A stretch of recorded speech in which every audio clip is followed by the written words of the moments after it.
nitong paglabas mo ay tinagurian kang siga. Hindi ka ba natatakot na baka mabalik ka sa kulungan? Ano ba ang totoong kwento? Ang totoo po kasi niyan, ako bihira lang gumamit ng poso. Eh sila maalos, nasa poso sila. Eh siyempre, kataon, pupunta ako ng CR, nagmamadali ako na sumawad ng tubig, akala na siga na ako dahil ako daw lagi gusto mauna. Yun ang inaano nito ni Christine na to. Kailangan matibay ka. Kailangan matapang ka. Kahit hindi ka matapang, pakita mong matapang ka. Yan ang nagiging ugali ng mga siguro na pupunta sa piitan. So pag lumabas dito sa laya, nadadala nila yung ugaling yun. Like siguro dapat pag-isipan natin. Kanina, kailangan mong mag-adjust dun sa buhay ng lipunan dito sa labas.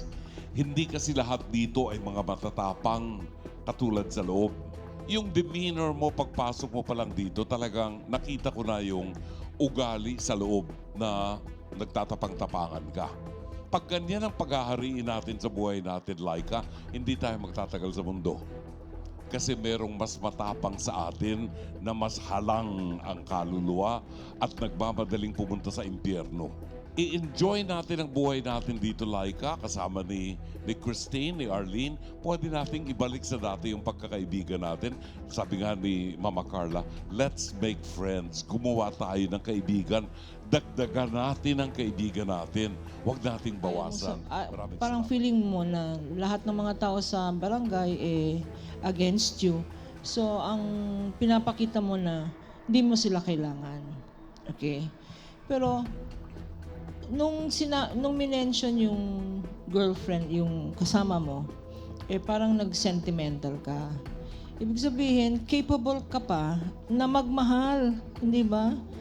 May soft spot ka pa sa puso mo para magmahal ng iba at nagsiselos ka nga.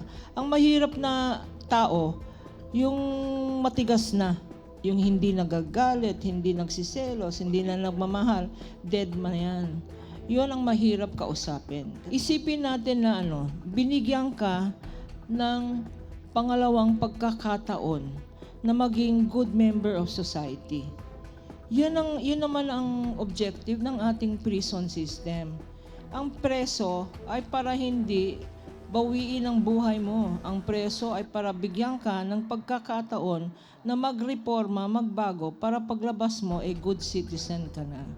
Sayang yung good behavior conduct mo sa preso kung ganyan ang pinapakita mo sa mga kabarangay mo.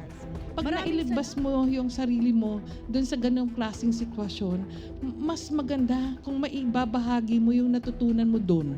Kasi alam ko pag nandun ka, mas maraming tinuturong mga handicrafts. May mga occupational therapy na talagang sasabihin, uy, marunong akong gumawa ng ganito, marunong akong ganyan. At saka bago kayo mailabas doon, talagang di ba mayroong pagkakataon na nakakapagtrabaho.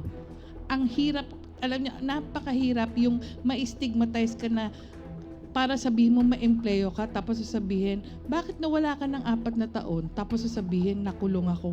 Tapos di ba automatic, iba, ay nakulong yan. Hindi nakakakuha ng trabaho.